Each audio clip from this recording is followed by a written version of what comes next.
बोलले बोलण्याचा काय एवढा मला एक्सपिरियन्स नाहीये आणि भाषण वगैरे पण करता येत नाही. त्याला बोललं मला बोलता तर येणार नाही. मी जे माझ्यात टॅलेंट आहे कविता लिहिण्याचा ते मी काहीतरी 2-4 ओळी लिहू शकतो. मग सकाळी त्यांच्यासाठी जसं जसं आठवलं असं थोडेसे ओळी लिहिलेत आपल्यासमोर मी सादर करतो. पगार तसा कमीच होता. सुरुवातीला टाका लागले आम्हाला. मजदूर कॅटेगरीला खूप कमी पगार. आता रिटायर होताना चांगला पगार आहे पण सुरुवातीचा काळ आहे. पगार तसा कमीच होता तरी कुटुंबाचा पेलला भाग. पगार तसा कमीच होता तरी कुटुंबाचा पेलला भाग. उच्च शिक्षण देऊन मुलांना दिले अमूल्याचे संस्कार. क्या बात है. आळीपाळीने केली ड्युटी. मिडराईट कधी पॉवर हाऊस. आळीपाळीने केली ड्युटी. मिडराईट कधी पॉवर हाऊस. कामं केली मनापासून तुम्ही. ना ऊन पाहिले ना पाऊस. आमच्या भविष्यासाठी आता कोण म्हणेल सेव्हिंग वाढवा.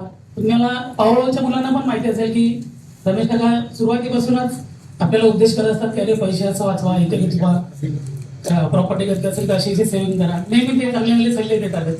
तीच एक ओळ आहे. आमच्यासाठी आमच्या भविष्यासाठी आता कोण म्हणेल सेव्हिंग वाढवा.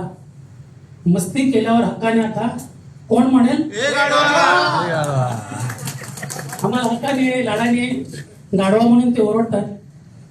ती हात पण आता उद्यापासून आम्ही मिस करू. व्हिडिओ कॉल मधून तो शब्द ऐकायला मी त्यांना व्हिडिओ कॉल करू. आठवतील तुमच्या सोबतचे प्रत्येक दिवस प्रत्येक शिफ्ट. आठवतील तुमच्या सोबतचे प्रत्येक दिवस प्रत्येक शिफ्ट. तुमच्या अनुभवाची शिदोरी आमच्यासाठी ठरेल गिफ्ट. उद्यापासून आम्ही सारेच खूप मिस करू तुमचा चहा.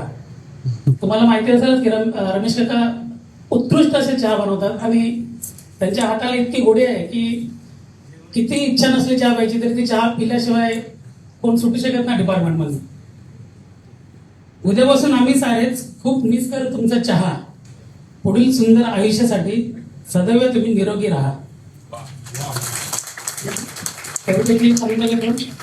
खूप राबलात आजवर काका स्वतःसाठी आता वेळ काढा. खूप राबलात आजवर काका स्वतःसाठी आता वेळ काढा. काकींना घेऊन पुन्हा एकदा आनंदाचा नवा संसार मांडा.